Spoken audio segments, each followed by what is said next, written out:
They were doing 1 million, 1.4 in revenue. I took over. After 12 months, we did 38.6. Corona came. CEO wiped out the office. It was 3 o'clock in the morning. I'm unemployed. And now the Corona's peaking. And I've written down 10 business ideas. And the winner was I'm Cartoonified. Hi everyone, welcome to the first episode for the Recipe to Success 2021. And today I am speaking to a gentleman called Patrick Osman.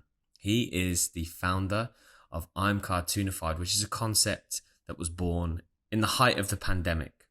He's also a very successful sales trainer who's traveled all over the world, hosting events to thousands of people. Patrick is also an author of The 99 Principles of Prosperity, which he wrote earlier on this year in 2020 in 1 month. And then on top of that, he is also the author for Your Life, Your Business. I'd like to thank this week's sponsor, Suited and Booted, for hosting our podcast. I can't wait to announce who one of our newest sponsors are next week. But let's get into the podcast. This is episode 27, the first of 2021. I can't wait to share this with you for the legendary Patrick Osman.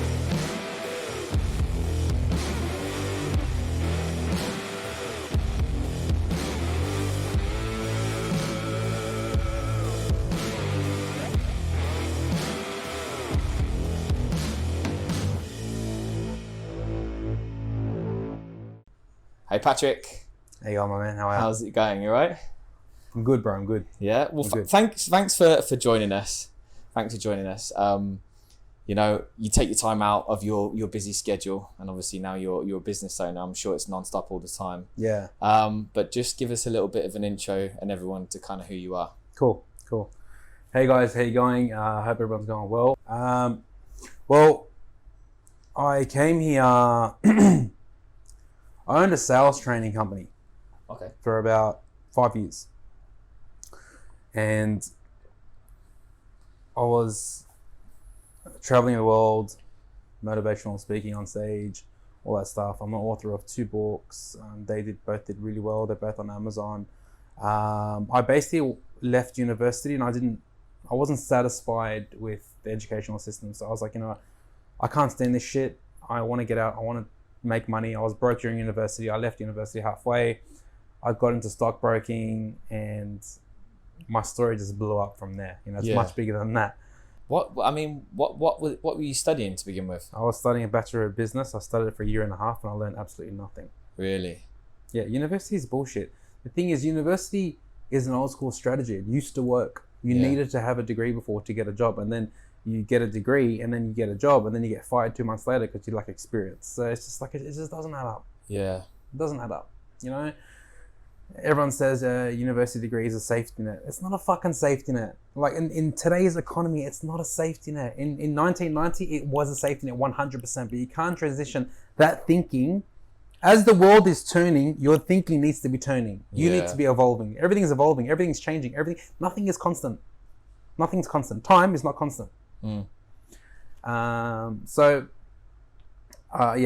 Universities, unless you want to go and become a mathematician or a scientist or a doctor or a lawyer where it's a prerequisite and it's needed, go nuts. Yeah. I, for example, want to go back and do my PhD in business, not because I want the degree, but because I want the knowledge. I want to have a thesis in business because I have a passion for business. I like it. I'm not going to do it today, but I want to do it at some point, Dr. Patrick. It's coming. So I left university halfway. My dad was absolutely pissed at me. He's like, you don't deserve the family last name, blah, blah, blah. And I'm like, you know what? Really? Yeah. Strong. Yeah. You don't deserve the family last name. I've got 2 sons. None of them went to university. And then I was like, you know what, bro? I can't do it. Like, my dad's an academic. He's got 3 degrees. I am more of a practical guy. I need to go out there and make it happen. Yeah. So I left. I got into sales. By the age of 23, I had 25 jobs. From 18 to 23. Everyone used to laugh at me. Pat changes. So from 18 to 23, you had how many jobs? 25 jobs. 25. 25, 26, something like that. And that was like... I've done everything. Like concurrently, like you would work 2-3 jobs at a time, or? No. I do a job maybe one for 1 day, one for 1 week, one for 3 months, one for 6 months. I Yeah. tried so many things. From 18 to 23 was my biggest trial period of my life. Yeah. I tried so many things. Like, I worked everywhere, bro. Cafes, But restaurants. that's epic though, because it's like you worked in different. It wasn't just sales, right? You said you worked in cafes. Yeah, from I'd say from 16 to 21, I worked in various things. I was mowing lawns, I was painting, I was construction, I was labouring, I was dropping off pizzas, I was, you name it. Yeah. And then one day I got a Hustler. job, yeah, big time. And then one day I got a job working as a sales rep at Foot Locker. And then from there I went to the Australian Institute of Fitness. And then from there I became a subcontractor. I opened my own surveillance cameras company. Yeah. And then from there I got a job I'm 21. I got a job with Jordan Belfort in Los Angeles, in La Jolla, sorry. I worked with him for 3 months, got deported because I didn't have a university degree to get a visa. Yeah. So I got to the airport, Jordan said, go and sell numbers. So I'm in the airport, I'm in my suit, I'm in Sydney airport right now. I got my luggage next to me. I go outside, have a cigarette. I go and look for stockbroking companies. Okay, it's like 7:30 in the morning. I just got off a plane from LA. I found a few stockbroking companies. The first one I found it, called it. I said, can I speak to the sales manager? I spoke with him.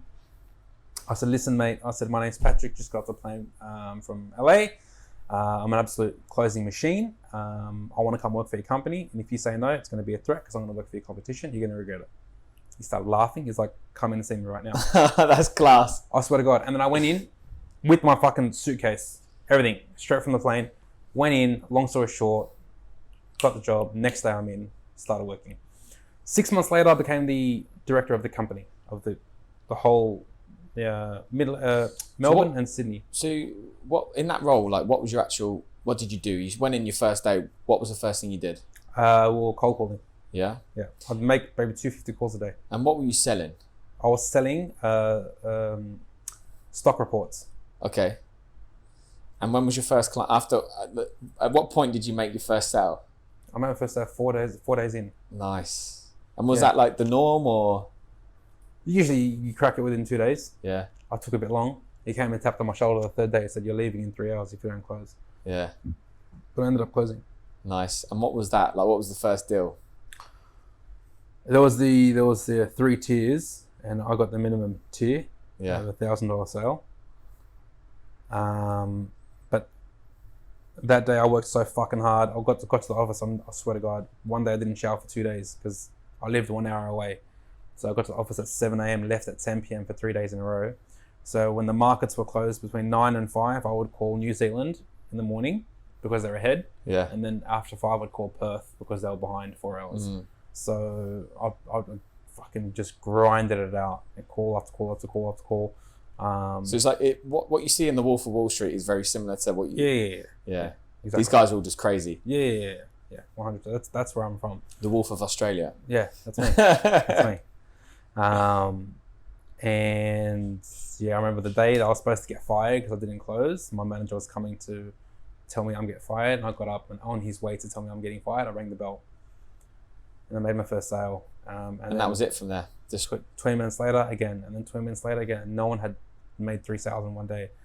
I became best seller of the week, and then seller of the week, and then seller of the month, and no one could beat me after that. I was just fucking unstoppable. Yeah. You know? That's the thing with sales, and I think sales and I think everything in life, when you're on that confidence high, nothing can stop you. And I'm sure in that role, because you spoke to so many people, rejection just became a thing that you embraced. Correct. I mean, when you're making 250 calls a day, at what point did you accept the rejection and go, hang on, this is actually a good thing. I just need to know that I'm one step closer to a sale now. How long did it take to really embrace it? I don't know about embracing it. I'm not the type of guy that embraces negativity or positivity. I don't embrace it. I just get shit done. I just don't give a fuck about it. Because I know that statistics will win. Yeah. I know that. So if I know statistics is going to win, then out of 100, if it's going to be a 2% acceptance rate and a 0.5% closing rate, that's fine. That's the numbers. Let's do it. Let me get through the bullshit. Yeah. I used to tell my guys every morning at 9 a.m. I pull out $100 note. I said, the first person to get to 100 no's, I'll give them the $100. Really? The first person to go through the list. That's sort of embracing it though, right? I mean, to some extent, yeah. Yeah. In theory, yeah, you're right. And I said, the first person to get to 100 no's, I'll give you this $100. Would you believe me if I never ever gave anyone the $100? Really? Never. Because they all closed. They'd close 7 calls in. Yeah. They'd close. That yes would stop their nose. Yeah. I'd keep my money.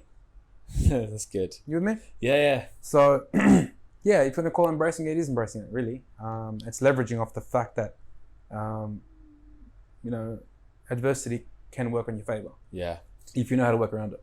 So, you made it to director. Made it director. You obviously was earning a lot of money. I was on really good wicket. Did that ever change you? No. Why would money... I understand how some people change. Some people change when they come across money and fame. They become different people completely. Yeah. No. I mean, I was raised in a household where your core needs to be, Your feet need to be on the ground. Being humble, bro. Yeah. Your feet got to be on the ground. I mean, irrespective of whoever anyone is, like it's the president or the janitor, I don't give a fuck. Yeah. Like, you both deserve the same respect. No one gets more respect than anyone else. Yeah. You know what I mean? No one. So I think the universe works in wonderful ways. And I think what you give will come back around at you twofold. So I'm, like you say, I'm so glad you said that, because paying respect to everyone is so important. And one thing about doing a podcast as well, you realize that everyone's got a very unique story. Like everyone's got a super unique story. everyone does, yeah, 100%. And to be nice to people is key, because you don't know what they're going to go through, or you don't know what they're going through at home or in their personal life or whatever it may be. So I think just being nice to everyone is... But why would anyone initiate being rude to any extent, irrespective of fame, if you're broke, if you're rich, like irrespective? How have you found it being in Dubai then? Because there is... What I found, I mean, I've been here for 7 years now. You've obviously only been a short while, but like, how have you found that? Because I feel that there's a lot of cultures that kind of hold themselves in high regard. Correct. How have you found adjusting to being around that? Cool. Do you correct people when you see them being rude? No, it's not my interest. I mean, if I see someone in a very unique and vulnerable position and they have no defense, then I'll step in. Yeah. Right. But the Middle Eastern world is it's driven by ego and pride, right? For example, look at number plates. Yeah. That is something that's been created from nothing. That's a value that's been put on something that's now created itself. Yeah. From nothing. Go to Australia and there's no number plates, brother. There's a number plate. That's it. That's your number plate. I had a Mercedes-Benz back in Australia. My number plate was closer. Really? It was sick. Oh. It was sick. And whenever girls would leave my car, it'd be the best. I never got a photo. Just make sure your current girlfriend's not listening to this one. We'll cut that bit out. Yeah, I know, right? I love you, baby. So after you became a director, how long did that go on for? Became a director. I ran that company until from 21 to 23. I left because my CEO refused to pay for one of my meals, which was $38. Yeah. Okay. So basically, he sent me to his Melbourne office. He said, Patrick, I want you to start the Melbourne office, get up and running. Started it, got up and running, doing 1.4 in 6 months. All right. With 4 sales reps. Long story short, I claimed one of my meals. He said that wasn't part of our deal. I said, my brother, that was $38 for a Chinese meal. You don't want to reimburse it? I left. He said, you can't do that legally. I'll take you to court. I said, I'll see you in court. I never saw him in court. Left that day, called my own plane back to Sydney, drove to my grandmother's house, started writing my first book, published it 3 months later. Just a quick Yeah, one. interrupt. You've got an attitude of basically don't give a fuck, right? At what point, where did that come from? Because it's almost like nothing will phase you. It's like, okay, you're happy-go-lucky, right? It's just whatever is. But at what point did that come in your life? Like, there's a lot of people that will sit there and be in a job and be unhappy and let people talk to them badly just because it's a job. Okay. But obviously for you, you're like, right, if you because their perception of getting money is limited to that job. So therefore, they think that they are governed by that salary. Yeah. But the truth of the matter of fact is you are not governed by anything, my friend. You're not governed by shit. Like right now, I'll guarantee you, like I'll say to you, listen, I'll give you 2 hours. Go out here and get some money. I'll verse you. I'll guarantee you I'll beat you. Go and get some money, do something. Go and shine someone's shoes. Go and clean a toilet. Go and break down a cafe for demolition. Do something. Yeah. Do something. You with me? Yeah. Go out and get money. There is a way to go out and get money. I always say to my girlfriend every single day, I don't care how you get 2,000 dirhams a day, but you get 2,000 dirhams a day. That is how you're going to, that's your contribution to this home. I don't care what you do. Does she work with you? She works with me. And she's doing 2,000 dirhams a day doing what? Or is that That's just a number? No, she runs I'm Cartoonified. Oh, okay. I'll get to how she runs it in a second. It will come. But that's her personal target. She needs to bring home that money. Sometimes she brings home 4 grand a day, sometimes 5 grand, sometimes she brings home 200 dirhams. I come home with 200 dirhams. The dishes are clean, but the income's low. Yeah. You with me? So I got a balance. But that's her target. And then I got my target. And she holds me accountable. She says, what's your target? My target's 4 grand a day. Yeah. Got to bring home the dollars. That's good. You with me? You got to be around people that motivate you and is going to push you. And if you don't, if you're not achieving what you set out to achieve, give you a hard time, because you need that to be inspired to keep going. Because sometimes, this is why I ask a lot of people that, especially like millionaires, like when you're a millionaire, when does it stop? Do you just get to millionaire? I've done it now. And you get some that do kick back and relax and do lose the motivation, or you get some that are just born with just. But sometimes when you're at the top of your game or whatever, you need to have people around that you're going to challenge you to make you do better, right? 100%. Like, bro, I always say to my missus when we first started dating, I said, write all your friends' names down, and then write down the values of each one, and then write down who contributes positively to your life. And she says, when you first started dating, you're so logical, everything's numbers to you, statistics to you, you draw our relationship out on a graph. Yeah, but it's right. Yeah. That's not wrong. It's not false information. Yes, it's the way my brain thinks. Yes, I'm driven by emotions, but I act upon logic. Whereas my girlfriend was she till today is very emotional. I don't disagree with her on all things. Yeah. But I said to her, your friends need to add value in your life. If they don't add value, then why are they there? Oh, because they're a nice friend. Okay, then I can find you a reason as to why that nice person can be taking away from you. Yeah. Yeah? How many friends have you gone through in your life, honestly? Lots. You've gone through lots of friends, yeah? And you can tell me 2 situations right now where one of them was really, really nice to you at some point, and he looked like a nice guy, and he was a great person, and how the knife that he stabbed in your back was pretty sharp, right? Yeah. There you go. No? Because this is, the world we live in, is a dog-eat-dog and a rat-eat-rat world. Yeah. And if you don't get out there and get your money and get your fix, bro, you're done. This is the world that we live in. In Australia, I can stay there and I can get $250 a week and sit on my ass at home and do nothing. I escaped Australia because that is an ecosystem for failure. Yeah. That is the government saying, I will control you. I'll control you, guys stay. I'll feed you, I'll give you everything. You good? Stay at home, just you do you. Bro, I got one life. Yeah. You think I'm gonna just stay here on this lounge for one life? Yeah. Fuck that, bro. I came here and I realized the opportunity here is phenomenal, because this is an opportunity this is a worker's market, bro. You come here, you need to do something about it. Yeah.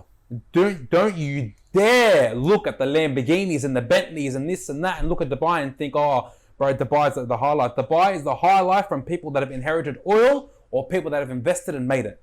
Yeah. That's the advertising that you see. Not like when you come here, you need to grind it out, bro. Yeah. Do you agree or not? 100%. I mean, you got people like America saying we're the land of opportunity. No, you are not. Like, literally, this place is the land of opportunity. You've got Saudi Arabia, which is now starting to take off and stuff like that. But really, in the Middle East, if you want to do something, you can do it. It's like everyone, like you say, everyone comes here to work. The way the system works is you can't come here and not work, or else you've got to leave. Simple as that. So it installs a mindset in people's brains that when you come here, you got to come here to fight. And you've got loads of different nationalities. I mean, not specifically with what you do, but what I do, doing the same thing. So you really have to set yourself apart And if you take 1 second of rest, someone else is just going to swoop in and take your 100%. business. Mike Tyson used to run at 3:30 in the morning only because he knew his competition was sleeping. But I'm Fucking thing. interested to hear this story from your own words. So we'll park the rest of the stuff and come back to the life stories and everything. Yeah. But I am Cartoonified. Yeah. Tell me. All right. I'm gonna do this quickly, Okay. and then I'll drag on I'm Cartoonified. I was sales training, okay, around the world, in Singapore and the US. I did two events in Australia. Then I did one event here in Dubai. Yeah. Long story short, I got a call when I was here in Dubai from the private office of the royal family of Dubai. So this was the second day after my event. I got a call. They said, we would like you to come into our offices and drive revenue. Our business needs help. I'm like, all right.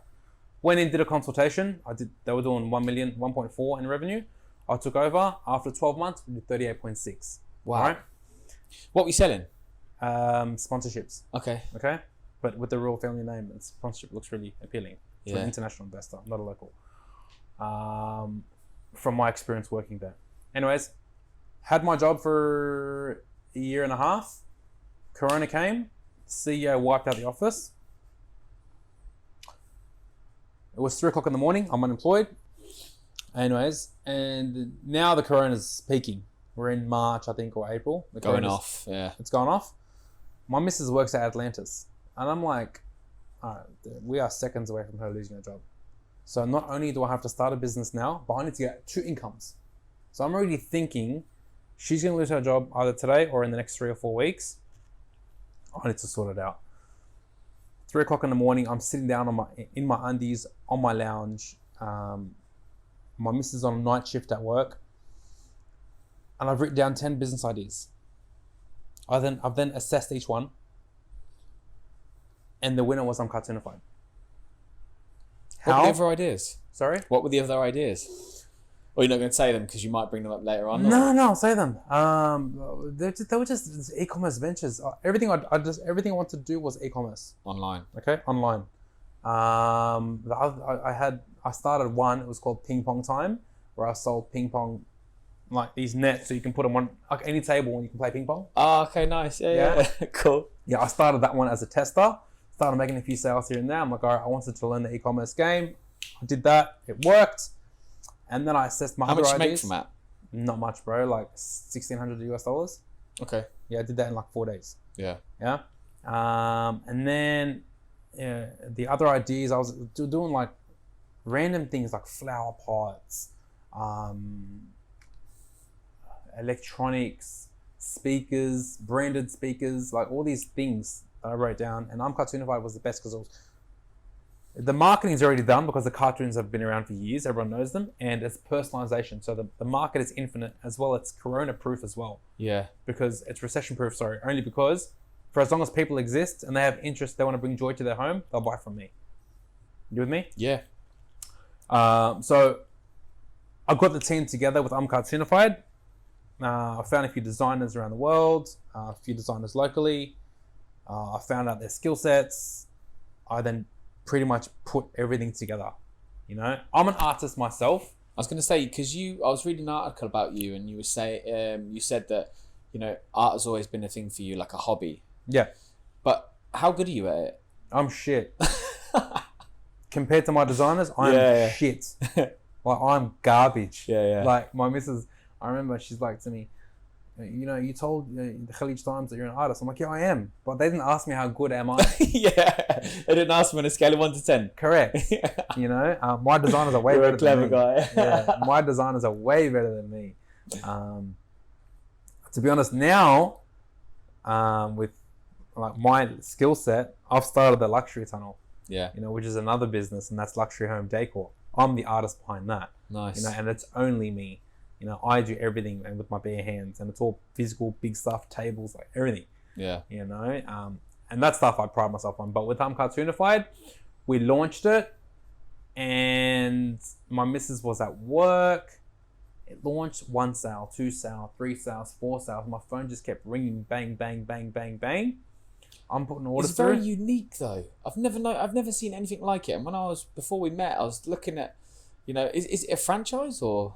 Nah, I'm Cartoonified isn't a franchise. I copied another company that was doing it. But when you copy something, you always need to think, I'm gonna copy it, but how can I make it better? Exactly. So I copied. So their main product was that they were selling Simpsonified versions of people. So I said, all right, I'm gonna source artists and get that. So I'll sell that. But not only do I sell that, what else do I sell? Yeah. That's when I got into superheroes. That's when I got into football teams. That's when I got into all Friends, Money Heist. Pretty disappointed. You need to change this. Manchester United should not be on your website. Mate, one second. Who do you support? Well, you're not going to choose my team. It's Stoke City, but... Nah, you're out of the picture. No. Man United, I'm a Liverpool fan and I'm saying that Man United deserves a spot. Nah, definitely, because you know what? It's a very strategic move. And whilst I laughed and I knew I was going to say this on the podcast, it's a strategic move because Manchester United are the most famous football club in the world. So... Yeah, I agree. Yeah. Have you managed to generate a lot of sales just from that? The football sales have been pretty good. We launched the football theme a couple of months ago, and they've really taken off. That's good. To the extent where I'm currently in conversation with a few of the clubs. Nice. That's epic. So that's really good, bro. I mean, the thing is with I'm Cartoonified, it brings so much joy to your home. Like all it is a simple artwork on the wall, but when you wake up to go get some water, when you wake up to go for a piss, when you wake up to do whatever you do, and your eyes glimpse at it, like there's a percentage of joy that just lightens up your feelings. You just smile. You know what I mean? Yeah. No, it's so important, and reactions. and you'll know this as being a born salesperson. The effect that a smile has. I always got told when I first started selling, if you're on the phone, smile. Yes. If you're negotiating, smile. Yes. Don't ever frown. Always smile. Yeah. Because it comes across because of your body language and everything. And people can, although you won't necessarily understand that you're acknowledging it, but you do acknowledge it. I agree. So you got these designers, and like when you came up with this idea where you're like, fuck, I need to get this going because this is going to be epic. Yes. Did you sleep? No, I was up till 8:30 in the morning every day. Yeah. I was awake till 8:30 every day. I ate junk food for about 11 days in a row. I didn't move from my couch. I sat behind my laptop. I learned the ins and outs of e-commerce, how it works. I watched so many YouTube videos on the planet. What was the best takeaway from, an article or a book? What was the kind of standout in you that went bang? That was the light bulb moment. Yes, my friend Giuseppe from Australia. He's got an e-commerce course called Donk Ecom. Yeah. Okay. He built it, and I helped him with the actual infrastructure of the business. Yeah. And he basically trained me in return on e-commerce and how it works. And that was just, and if anyone wants to go and take the course, it's free. I can give you the link if you like. Yeah. If you want to get involved in e-commerce. See, this is what I love about the podcast, is providing value to people, and what you're doing right there is the value side of things. But again, back to we keep going off on tangents. I love this.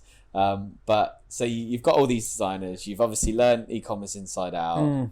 And then as soon as you started, what came first? Was like the website? Because when you're starting a business, you're trying to get off the floor. You're thinking, right, like, what do I do first? Do I do the social media? Do I do the website? Logistics? All this stuff. How to execute.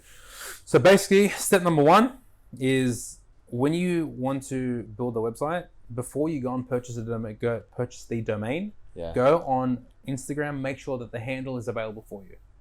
So I'm Cartoonified.com. Make sure I'm Cartoonified is available as well, because you don't want to buy the domain and then go get Instagram and get disappointed. Yeah. You with me? So did that. Was good to go.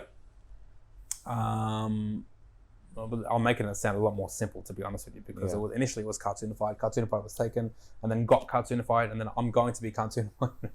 It's just mayhem. We ended up deciding on I'm Cartoonified, which was really good. After that, build the website.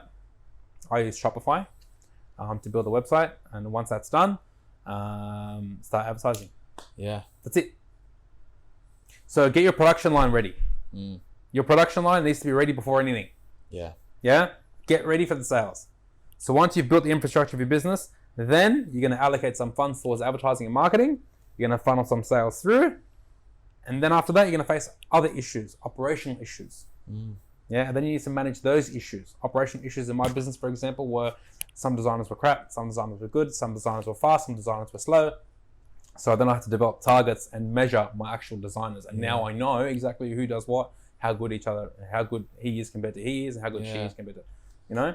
Yeah. So once that was done, then once I've built my production line consists of designers and canvas printers.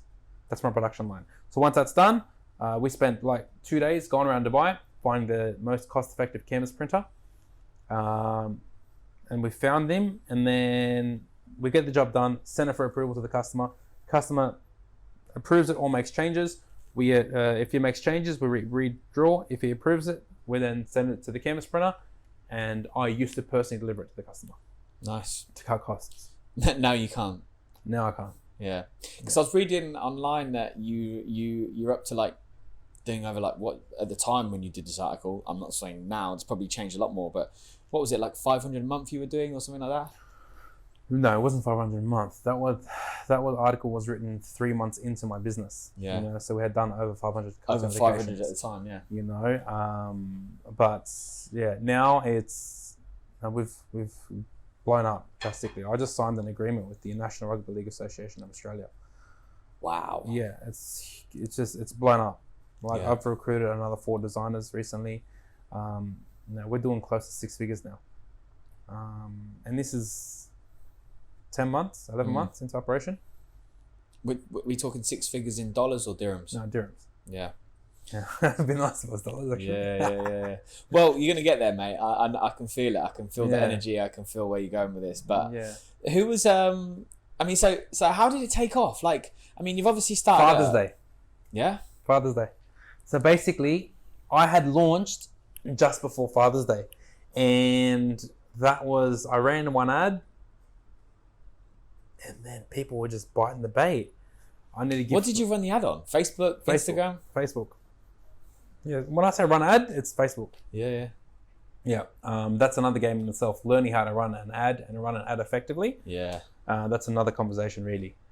So I ran those ads, and people started going nuts because the market hadn't seen it, you know, and they were going nuts, and we were just making it happen. Like, we were just producing. Like, me and Kiara were just at this time, by the way.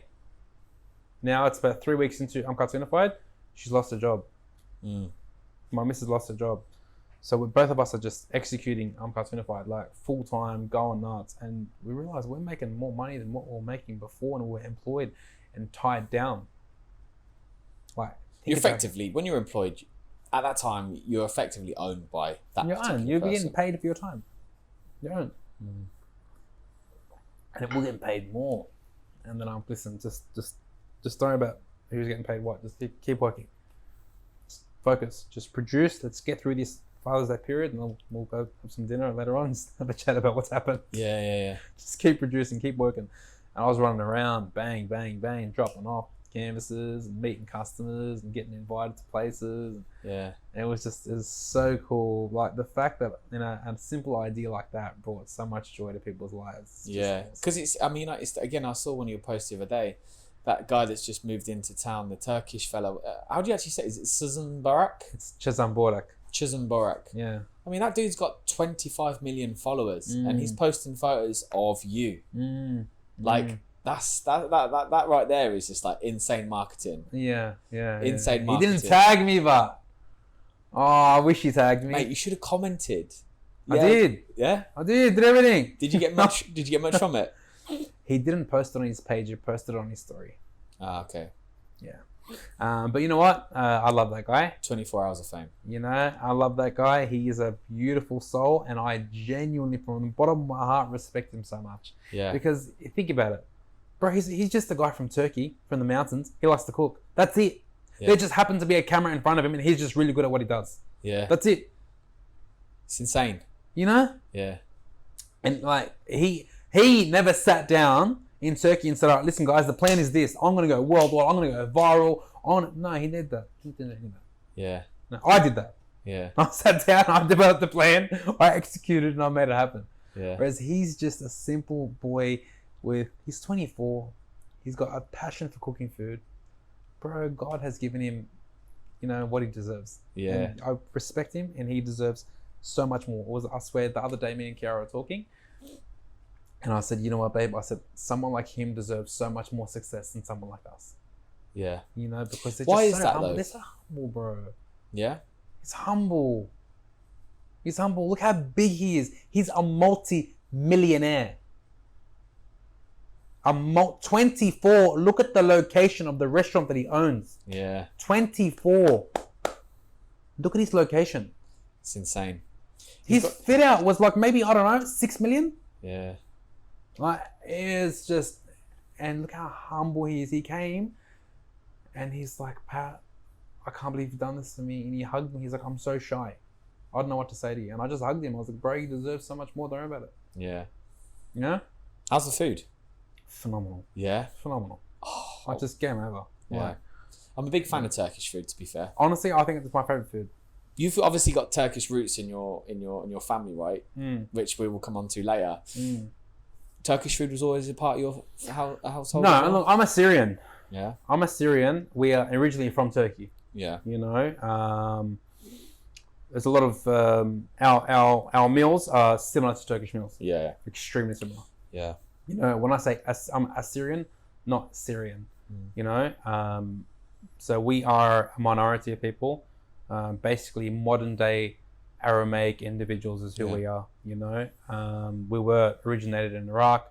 Modern day Iraq is old school Babylonia and Assyria. We got exiled from Iraq because we're Christians, and now we're scattered all over the world. And there's maybe around 2.5-3 million of us left. Yeah. But you did this Facebook ad on Father's Day. How many orders did you get from it? Was you like, fuck, how am I going to deliver this? Yeah. No, I was like, fuck, I need to get at one point, I said to my missus, I'm going to turn the ads off. Bro, I did 22,000 Australian dollars in 13 days. Sorry? I did 22,000 Australian dollars in 13 days. Wow. Yeah, that was insane. That was the biggest, I couldn't believe it. Yeah. I swear to God. And how about it's obviously you got Father's Day. I switched off the ads, by the way. Really? Because I couldn't find designers in such a short time. Yeah. And the process of actually doing it then, because when I was looking at it, I was thinking, how can you do this? Like, is it something that's computer generated? Is it something that's done by an actual artist? If you know of a program, I'll give you $10,000 for it right now. I swear to God. We've got a business proposition right here, guys. Hey, if anyone out there can find me a cartoonification program where I can click a button and turn someone into a cartoon, I'll give you 10 grand right now. But why didn't you create that? Okay, thought about it. Now, it crossed my mind. Spoke to a few guys in Canada at the moment that are working on it. It's an AI integrated software that will look at your photo and then redraw it. Because I mean, I know it's slightly different, but have you tried Canva? The owner of Canva is who I was talking to. Okay. So Canva basically just create templates. Yes. And they create templates, so it's literally just plug and play. Correct. So if you do that, it's like, okay, so basically what you've gone and done is you've made yourself from being just someone that in the industry to being, you're the daddy of the industry. There is no higher than that, because you've just gone, right, here you go, I'm going to be the puppet master. You can use my idea, but you're going to pay me for it. I could go down that route. But do you want to? You just want to create it for yourself? Look, at the moment, no. I don't want to go down that route. Why? Because I'm focusing on commercial business. Yeah. Okay? So once I land enough substantial commercial business, then I'll play with the retail side and I can do things like that. Yeah. You with me? Where I can own, the patent, the idea, and then I can lease it out to someone, or I can go down that route later on.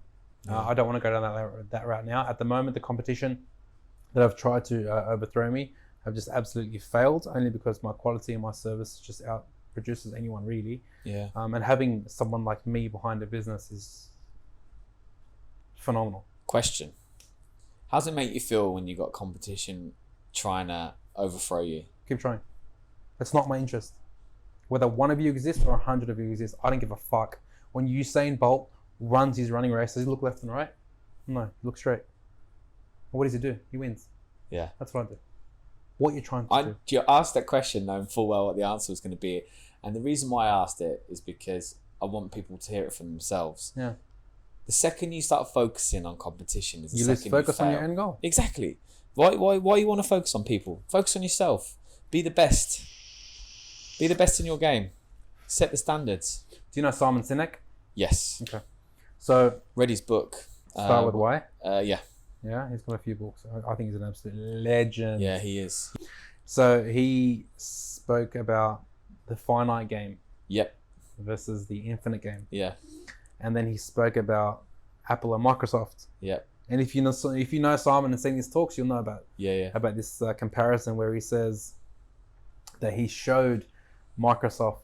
She showed Apple. Yeah. The new. I've heard this. What was that? What was that? I've read the book and I've heard it in his podcast. Yeah. Yeah. And he turns. It was a model of I think like a kind of like an iPad version. Yes, correct. It was like the Microsoft version of the iPad. Yes, correct.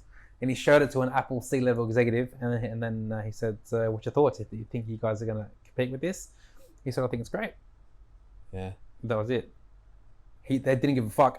Apple are trying to execute and own the education game, Yeah. whereas Microsoft are trying to compete with Apple. Exactly. It was class. It's class. It's so good. That's phenomenal. It eh? is, and it is mindset, and you know, I think like podcasts have like blown up, but and I love the fact that they're blown up. But the thing is, it's so good because if I want to learn something, I'm on Christmas Day. I was with a load of crypto guys. These guys are making money. They're making lots of money. What did I do? Started listening to crypto podcasts because, you know, I'm educating myself. You know, Yeah. like you say, this is my university for me, learning these things. Yeah. And with all the stuff and all the shit that gets talked about in the news now, who wants to watch the news? Let's actually educate ourselves properly and Use as a formula for failure. yeah, and listen to like real life stuff that's happening in the world where you can benefit from Correct. rather than anything else. So we spoke about her a lot. Your girlfriend. Where did you meet her? In Dubai? Bro, I got the best story. One day, I get a chick slide into my DMs. Okay. So I open my DMs on Instagram. Pre-Dubai or? This is pre-Dubai. Yeah. Open it. This is Kiara. She says, "Hi, my name's Kiara. Nice to meet you. You don't know me. I heard that you're from Sydney, Australia. I also am from Sydney. I heard that you live in Dubai. I recently got a job in Dubai. I just wanted to ask you, you know, what's it like over there?" I'm like, "Hey, what's going on? You know, when you come over here, I'll take you around. I'll take care of you." Blah, blah. I'll take you around. Yeah. Yeah, she was on my hit list. Put her on the hit list. Anyways, so she came, rocks up, take her out, and I swear to God on my life, I thought nothing of it. I thought, whatever, I'll just take this chick out to dinner and, you know, give her some food, have a chat with her. And honestly, my intention was just take care of her. She's a young girl. She's by herself in Dubai. Make sure she settles well. Yeah. Make sure she's okay. That, I swear to God, that was my intention.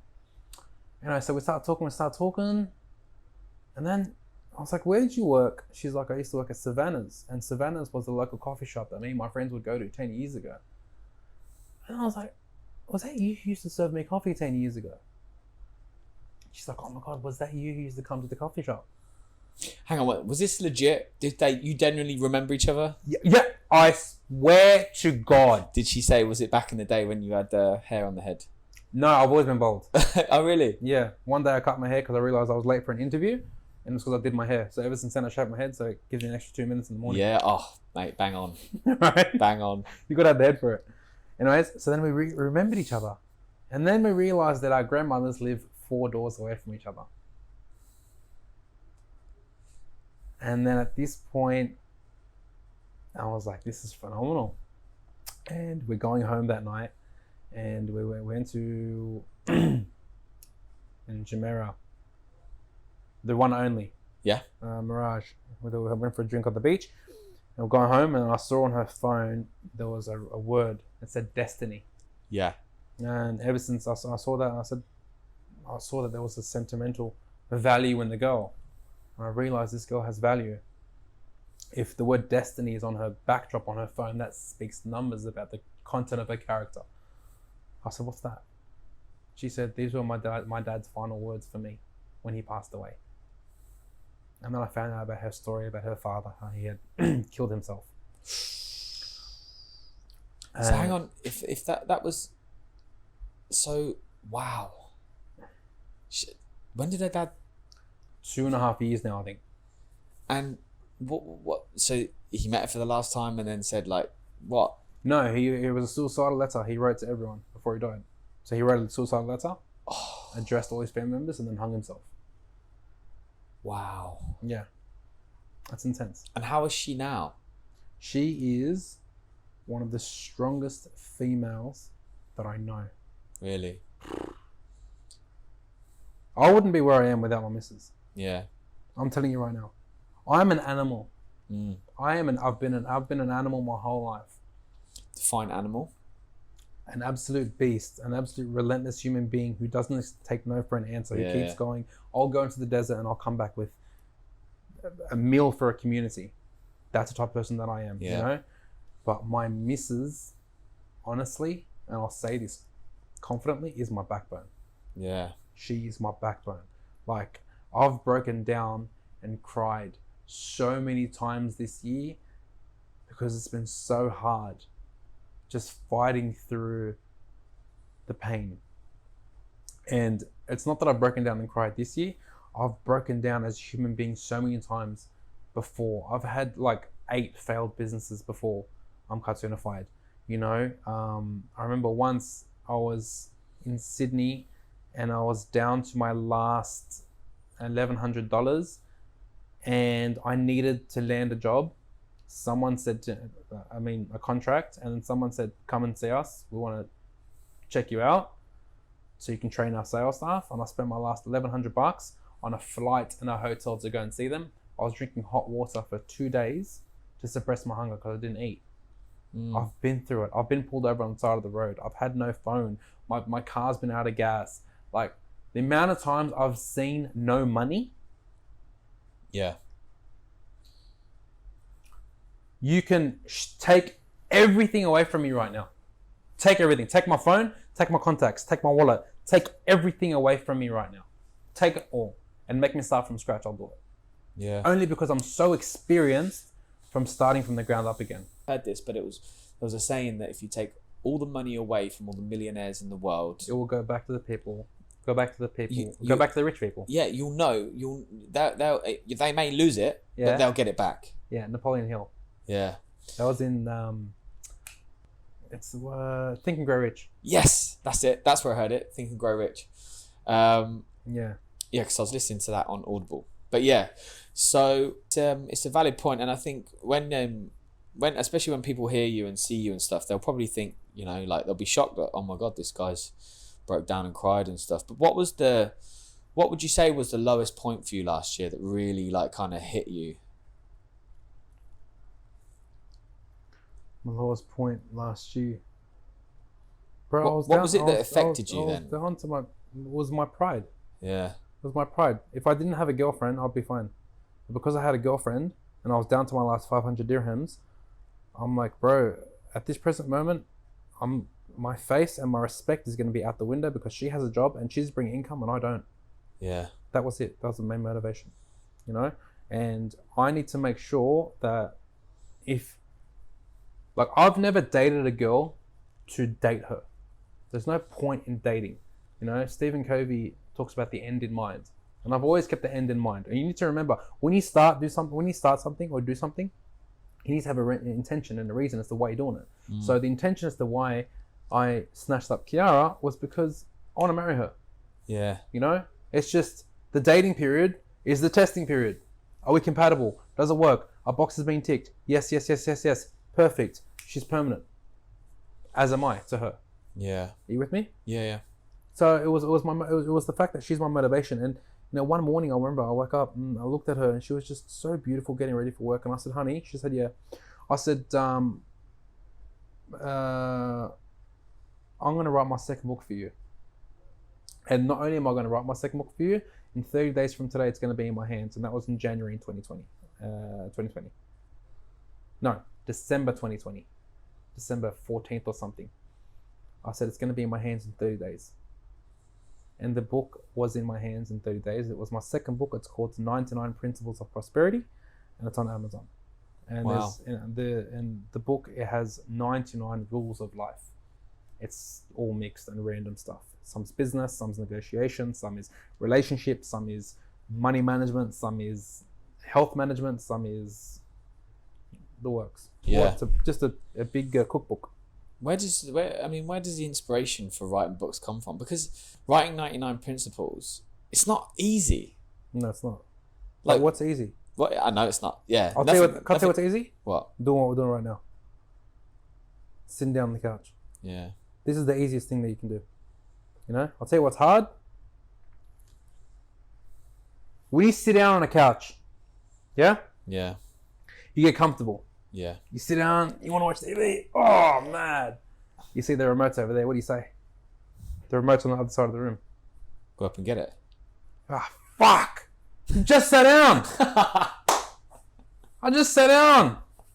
But it's easy, right? Babe, could you get it for me? But 1 second, but it's easy. It's just there. Yeah. But what's easier? What's easier? Sitting down. Staying here. Mm. So the fact that people struggle to get up and go and get something like that because they think that's hard, you got to change your definition of hard. Yeah. In life, it's a big struggle, bro. Life is not a breeze. Life is not ease. Life is a struggle, and that's what it is. Mm. You, as a human, need to choose your definition of hard. Do you want rich hard or do you want broke hard? Because they're both hard. Yeah. Making money and succeeding is hard, and being broke and failing is hard. Pick one. You have no option. Yeah. Spot on there. 100%. And I've heard that from somewhere. Where have I heard that? I can't remember. But yeah, it's just such a valid point. Being broke and having no money is hard, and being rich and successful is also hard. And I think in life, bro, there's two things that you need to consider. Every day we wake up and we work in our lives, correct? Yeah. But what most people don't do is take a step back and work on their lives. Yeah. And that's the issue. Every team has players and a coach. The coach works on the team and on the game, and the players work in the game. Mm. You got to do both. Determine the direction, execute, come back over here, make sure that you've gone back on the route that you're supposed to be going on. Yeah. You with me? You need to have direction, bro. You need to have purpose, and you need to go back to your reasons and motives and remember why you started something and make sure that you stick to it. What's your daily routine? All right. So now we're a bit more established. It's not the startup life. There's no routine. Yeah. In the startup life, there's no routine. All there is the second the eyelids are awake, you work. You produce. That's it. I was on junk food for a while. I lost 14 kilos at the beginning of the year. I gained 14 kilos back because I was just grinding it out. I'm on my weight loss journey again already because I've developed my routine back because I have passive income coming in. If I didn't have that though, it'd be a bit difficult to manage. But now we wake up at 5 o'clock in the morning, wake up, wash face, pray. I'm Christian. And then after that, straight to the gym in the morning for a morning workout, throw a podcast in, get some education to my brain. After that, come back and get to work. Determine our goals for the day. So me and Kiara will sit down. We'll determine our goals for the day, what we need to do, what needs to be done, and then we execute from there. That's good. You spoke to a lot of coaches as well recently, and one of my friends, he's just gone into coaching, and that's one thing that he said to me when I did a podcast with him. I was like, what's the most important part of your day? And he was like, the first and the end. I said, why? He was like, because in the morning I set myself goals. At the end of the day, I write down what I've achieved, what goals I've done, and then set the goals for the next day as well, and then pick it back up every day.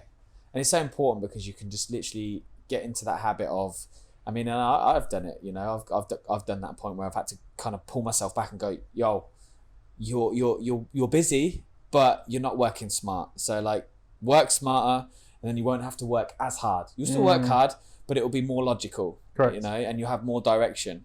You know, if you're trying to find a destination, you don't know where to go, and you don't set up Google Maps, how are you ever going to get there? But if you actually sit there and plan the journey, you'll get there in a way that you're not going to get stuck in traffic, or you're gonna find a way to get there a lot quicker than you would have originally, you know, etc. So okay, so the missus is the part of the backbone. How's it been? Like, they always say you should never work with your partner. Yeah, it's make or break. And it's obviously been a make. It's make or break. You also, then I personally believe that in a relationship there needs to be one leader. Yeah. Like in a business, there's one CEO. There's no two CEOs. In a country, there's a president and a vice president. In a kitchen, there's a chef and a head chef. Like, I believe there needs to be always one. Why? Because decision making will clash. So someone needs to lead the business. Someone needs to lead the relationship. Someone needs to lead the household. When I realized me and Kiara were 1 month into dating, I realized that, this is it. She's an amazing catch. First thing I did was I laid down rules together. We sat down. I said, let's lay down the foundation of our home. So from the day we started dating till today, we live by 5 values. We determine these values, and our values is loyalty, respect, kindness, belief, and prosperity. Right? So these 5 values, we live by them. And they are our do's and our don'ts. They are our rule of code. Yeah. You don't breach those 5 values. And they are embedded into her life, into my life. So just like how businesses are run, I wanted to run our relationship exactly like a business. A business has a vision, has a mission, has core values and beliefs, has all these things. And I wanted to run our relationship the same way. And you know what? It's run phenomenally. Yeah, and that's, again, and there will be some people that will turn around and think, well, why is this guy so structured? But I'm completely with you, and do you know why I'm with you is what is one of the biggest failures out there right now? Oh, it's heaps, bro, in a relationship. Marriages. How many marriages fall through? Man, yeah, heaps. Cheating and disrespecting, and that's the thing. What, like you say, your core values, loyalty, respect. They're the first 2 that came into my mind when you said you've got 5 principles, and it's so important because. Okay, a relationship is something that you choose to be in, right? And just like everything that you do. And it's a slightly different demographic. But if you don't work at it, it will fail. And a lot of people completely forget that and go, oh, I'm just going to get into this relationship and hope that it's going to, honeymoon period, amazing. Moving together, get into a routine. But you've got to have those goals. And it's obviously your own way to be able to do that. But that's probably why you've been so successful with it. My uncle says, and he nailed it, he said that hope is not a reliable strategy. Yeah. Faith and hope are 2 different things. Faith is believing in a vision and believing that it's going to come to fruition. Hope is positively thinking that something is going to work out. Like, come on, bro. I mean, you can't hope that something's going to work out. You need to make sure that something's going to work out. You got to do everything from your end to make sure that you can satisfy, the deal. With Kiara, the house, she's the boss of the house. With the businesses, I'm the boss of the businesses. Yeah. If she says to me, don't piss here, I don't piss there, I piss there. Yeah. If she says, when you walk past the hallway, you squat, I don't say no. I say, yes, ma'am. She's the boss. It's quality. She calls the shots in the home. Yeah. When I'm in the kitchen and she sees me, chopping up something on the wrong thing, I get in trouble. I get penalized. Yeah. I don't have a swear jar or anything like that. Yeah, I was going to say, what's she do? Yeah. No, she's like, she pulls me out, Got to take the bins out with no clothes on. Yeah. Go on. Let's go. It's all right. So we have our own roles and responsibilities. Yeah. And I believe that, honestly, I swear to God, a lot of relationships out there need to have a core foundation, because without a foundation, bro, your house is going to fall. So our foundation is our values and our direction and our vision. And I'm more than welcome. I'm happy for you to come over our house. You come and you'll see everything. You'll come, the first thing you'll see is our whiteboard. You'll see our goals on the wall. On the other side, you'll see our values. You'll see our prayer that we say every day. You'll see because we work on our relationship. Our relationship is our everything, not our business, not our families, not our relationship. Because our relationship, because of the strong foundation we have, we then worked well together and we were so compatible. I'm a very direct guy. I'm an intense guy. Everyone says, Pat, you're too direct, you're too intense. I couldn't give a fuck, bro. It's not my problem. It's not my problem. This is who I am. Yeah. I'm not here for you to like me, accept me, or hate me. I'm here to do what I got to do. And if you want to join me on my journey, there's a free seat here. Just don't stop me. Yeah. You're born alone, you die alone. It's one of those things. Dog eat dog, rat eat rat. Yeah, and have you seen the movie Suckers? No. Bro. My attention span is When with podcasts, reading books, fine. Films, TV series, if I'm not into it from but 3 minutes in, I'm done. I agree with you. I'm You out. see, okay, 1 second. You seem like a very logical guy.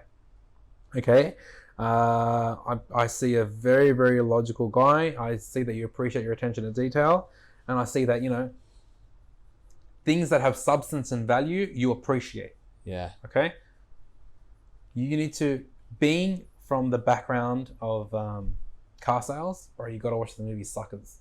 Yeah. Oh my god, it's great.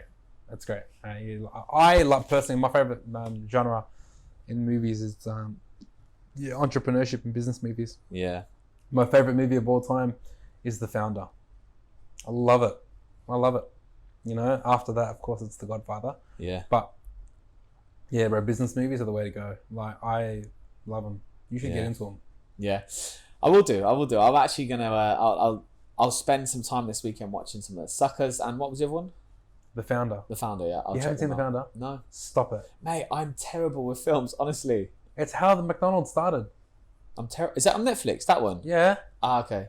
It's how McDonald's, Ray Kroc, how he saw the concept of McDonald's and took it into a franchise and blew it up. Yeah. Yeah, I've heard the story about that. Bro, you gotta watch it. Yeah, because didn't the guy that actually started McDonald's sell it really cheaply, and then this guy just took it on and...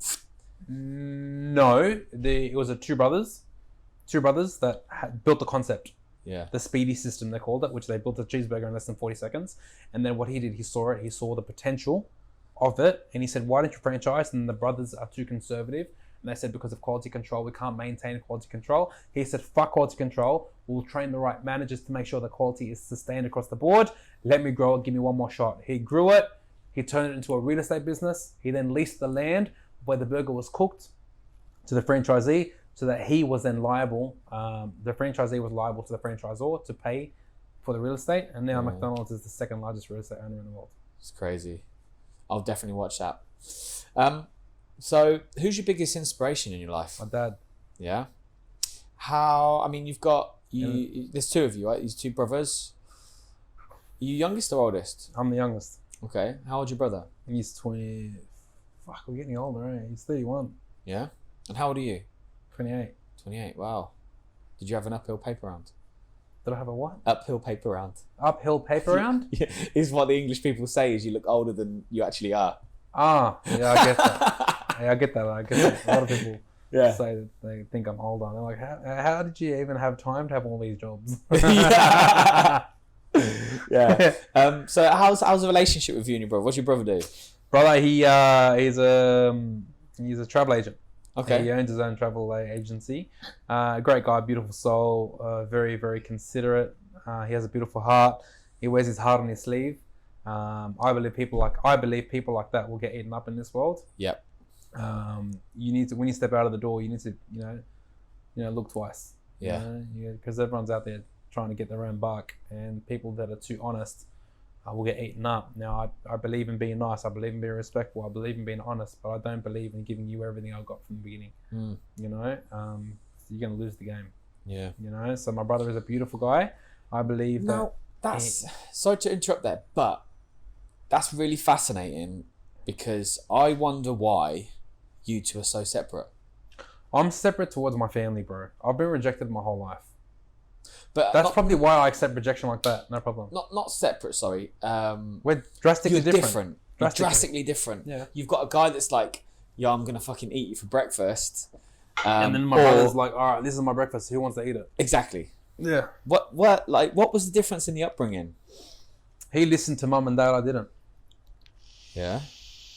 So,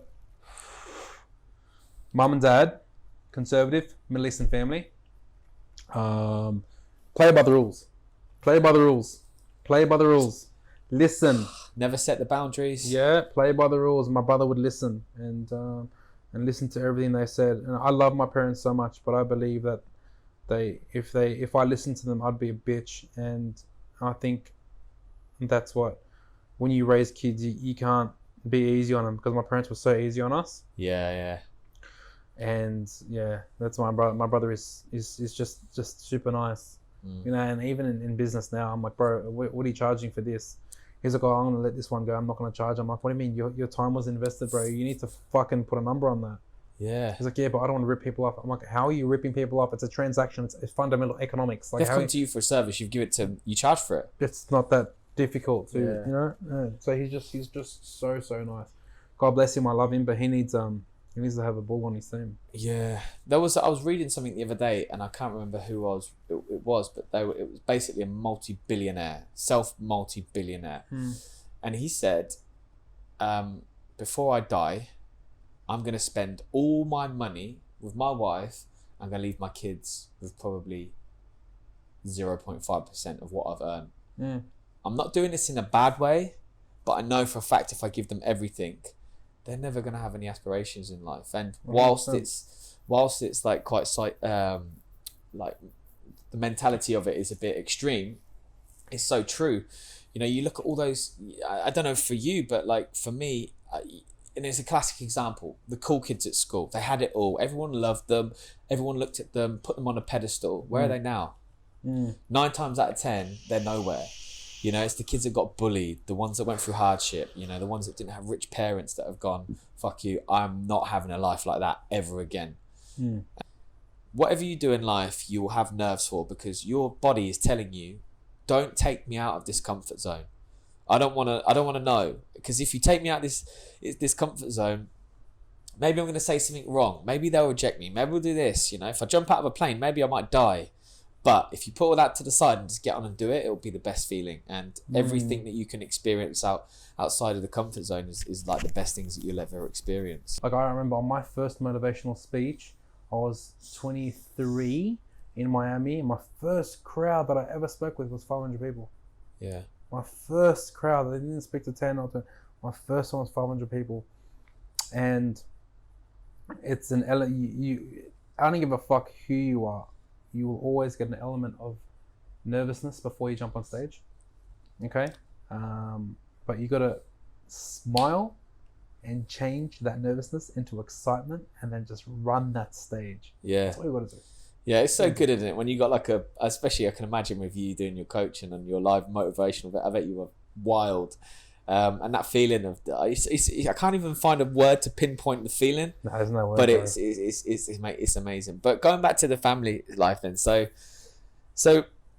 what did your parents want you to do when you were growing up? Like, my parents were disappointed in me from 18. Now I know you've got that don't really give a shit attitude, but your family, how did that make you feel when they say that? But it was a catch-22. It was a catch-22 because I loved my dad, but I just believed so much in my vision and what I was going to achieve that I know he's going to turn him around.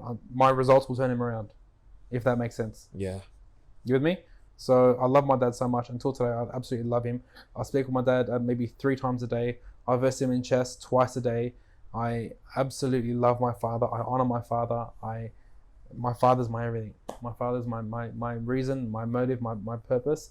And now that Kiara's come into my life just over a year ago, she is also up there with my dad, and she's also my reason, my purpose, and my motive. You know? Yeah. It was difficult being neglected from my family, but I just believed and banked so much on myself that I'm going to achieve such a good result. And now they go around saying, this is my son, this is my son, this is his book, this is his book. Look at my son lives in Dubai. My son. Yeah, but so you had a close relationship with them, even though they neglected you. When you say neglect, like, what did they neglect you? Okay, so basically, coming from the Middle Eastern world, there's one way to succeed, bro. You have to get a degree. If you get a degree and you get a job at the bank and you're earning $45,000 a year, you're a fucking success. That's where I come from. Okay. I'm not saying that my dad wants me to get a job at the bank, but he wanted me to become an academic. Yeah. You with me? But no, I believe that the street smart. Okay, so I believe that the A student works for the D student. The D student has the balls to start the business. The D student has the street smart brains to grab the A student's brains and operate this. Yeah. Am I a good artist? Are my designers way better artists than me? Who do they work for? Yep. That's it. Don't do it. That's good. The A student will always work for the D student. Yeah. You know, and my dad's I love my dad. He's my everything, but he's an A student. What would you say the toughest point of your life was? I went through my cocaine addiction. Wow. That was probably the toughest point. When was that? I was 24.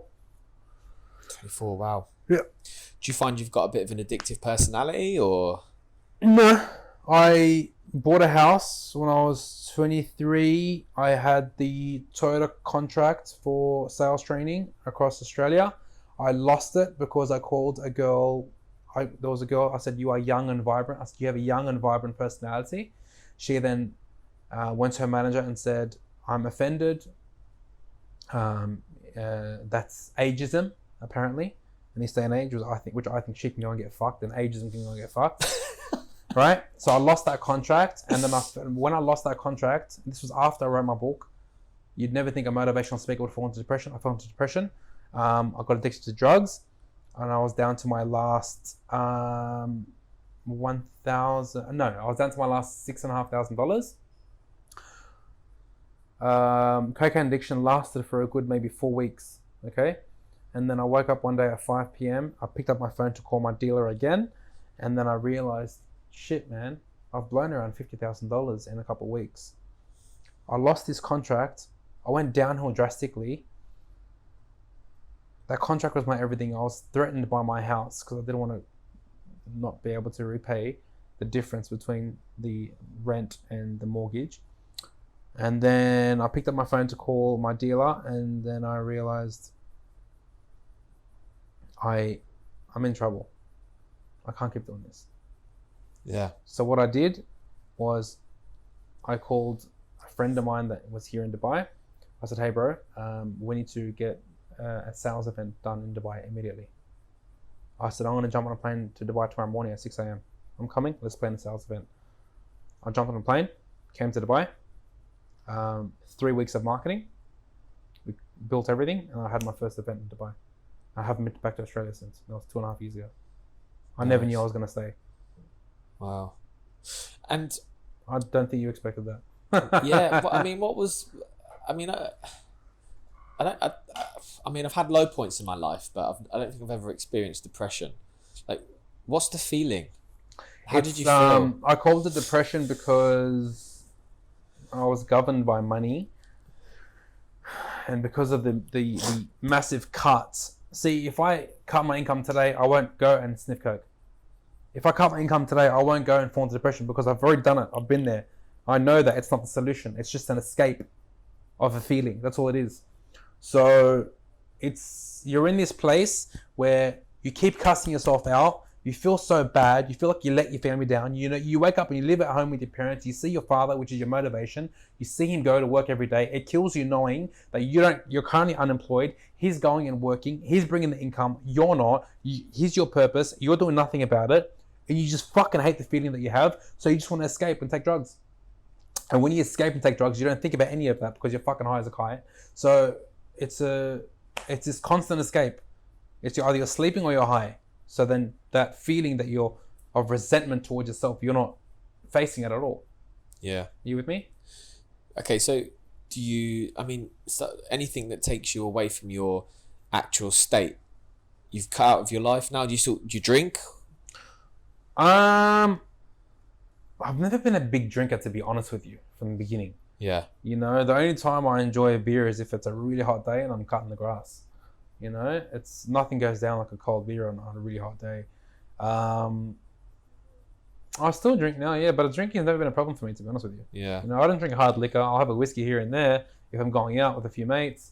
But no, it's never been a problem for me. I've never been the type to be addicted to that.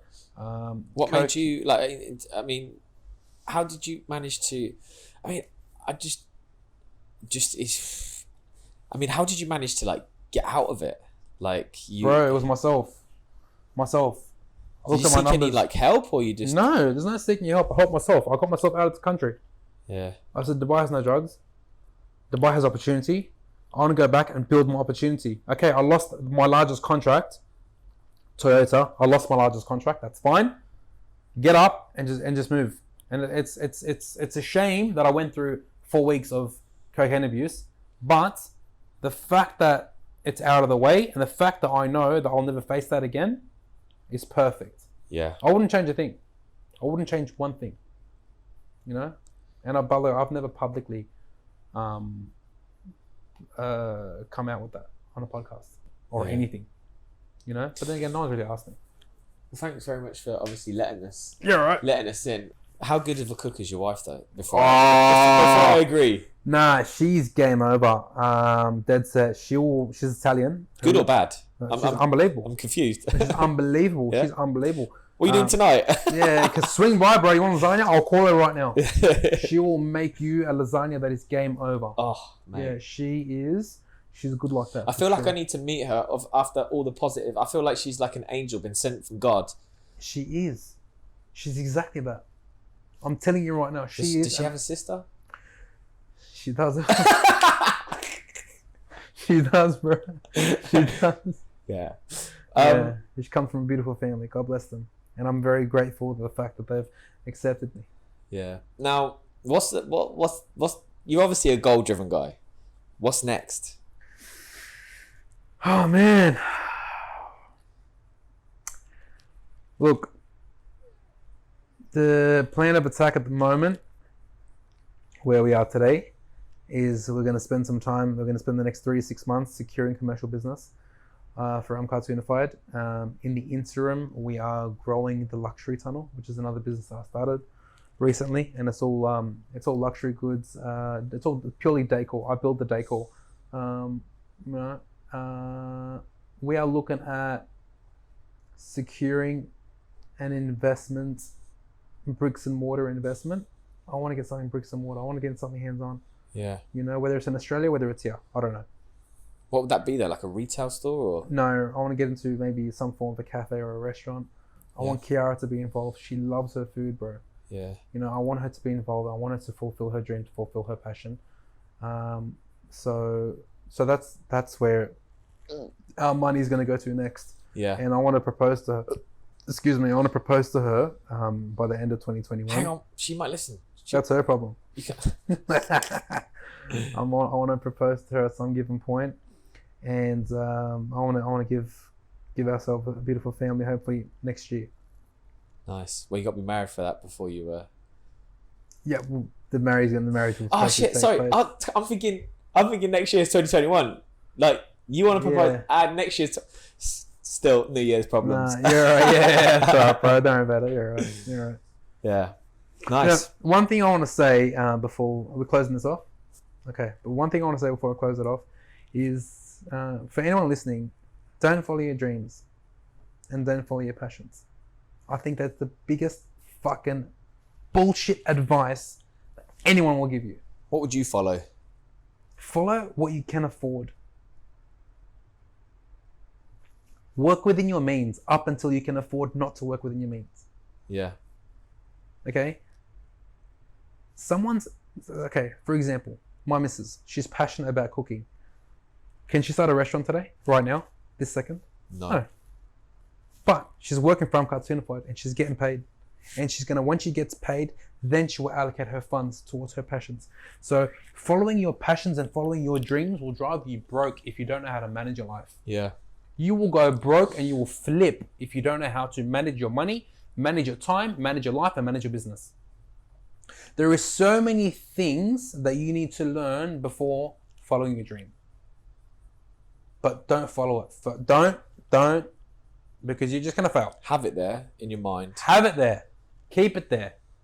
But get there in 5 years. Yeah. Get there in 10 years. Your dreams, some people have them, some people don't. I personally didn't have any dreams. I had no dreams. I didn't know what I wanted to do. I tried so many different things and realized selling is my favorite thing, and that got converted into my dream. Yeah. My passion got created because I found it. So if you don't know what your passion is, go and pick up a paintbrush and start painting. See if you're good at it. Go and get a calculator and start doing some equations. See if you're good at it. Go and get some cooking materials. Cook a meal. See if you're good at it. Bro, try shit out. See what you're good at. Work it out. If you're good at this, good. Park it aside. And then invest into this into the future. Up until then, generate income. Cash flow is king. That's one thing. The best advice. Cash flow is king. Once you have your cash flow right, then you can execute on the big stuff later on. But there is so much to learn before you go and follow your dreams, bro. 97% of businesses fail in the first year because they're not governed, they're not run properly. Yeah. You read my mind, because I literally was about to say, what's your recipe to success? I think you've just answered it. There you go. Well, always be a step ahead of the game, bro. Thank you. Yeah, you are. Honestly, mate, it was a pleasure. The pleasure's mine, bro. Straight because, do you know what? For anyone listening in, I was chatting to Patrick and I was asking him questions. He's like, yo, just wait. Let's go with the flow. So I knew nothing about this guy. Nothing. I mean, zero before we started this podcast. And I could talk for 2 hours more, but I'm sure you got a lot to do. We had a great conversation today, bro. Thank you so much. Thank I really you so much. appreciate it. Honor. Everyone, make sure. In fact, I'm not going to do this. Where can we find you? Instagram, you can follow me personally, the Patrick Osman. Check out I'm Cartoonified at I-letter-M, Cartoonified. On Instagram, on Facebook, Patrick Osman. You can search me up. You want to give me a call? Give me a call. 050-465-5915. I'm here to help you. If I can help you in any way, shape or form, let me know. If I can help you in your personal life, in your business life, in any way, shape or form, I'm here to make it happen. Thank you very much, mate. God bless you. Thank you so much. We should do this again soon. For sure. What a story that was. After the chat, I felt so motivated by Patrick's story, Patrick's attitude, just everything about the way he lives his life. I hope you found it motivating too. And if you feel that some of your friends may benefit from this, please do share the podcast on. It's how we're able to get out there. Word of mouth is the way forward. So share the love and share the podcast. Give us a like, give us a comment, and share that content onwards to help motivate and inspire others. So Patrick was kind enough to give us a 150 dirham voucher for his concept, I'm Cartoonified. So instructions are as follows. If you head over to my Instagram page, Daniel Lees TRTS, there is a snippet video from our podcast talking about the 5 principles. I want you to comment on that photo and tag 2 friends and tell us what you liked the most about this podcast, and you will go into the draw to win the 150 dirham voucher for I'm Cartoonified, and we'll announce the winners next Saturday when we release the next podcast. So thank you very much again, everyone, for tuning in. Love the support, keep it coming, and have an amazing week ahead.